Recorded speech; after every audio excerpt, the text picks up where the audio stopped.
अस्सलामुअलैकुम दोस्तों, कैसे हैं आप सब। उम्मीद करती हूँ कि आप सब बिल्कुल ठीक होंगे।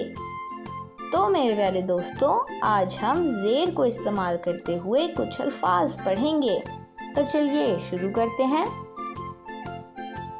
दाल ज़ेर दी न दिन, की न किन, गी न गिन, की किस, बी ल बिल, दी ल दिल, ही ल हिल, जी न जिन, गी र गिर, सीख सीख, खी ल खिल, भीड़ भीड़, फी र फिर, गिरा गिरा, खिला खिला, मिलो मिलो, गिनो गिनो, किसी किसी, किसे किसे, मिले मिले,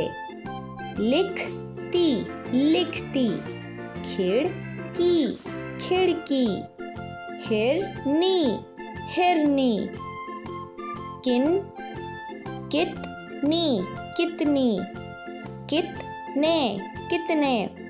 तो चलिए दोस्तों, अब हम कुछ जुमले पढ़ते हैं। आज क्या दिन है। ज़ारा ने कहा, हिरनी कितनी तेज भागी। आली का दिल धक धक कर रहा है। तारिक बाजार जा, देखभाल कर साबित मिर्च ला। दिन को बारिश होती, चिड़िया को पानी मिलता, ये फिरकी आमिर को दो। उम्मीद है दोस्तों आपको इसमें बहुत मज़ा आया होगा। अपना बहुत सा ख्याल रखिएगा। तब तक के लिए खुदा हाफिज़।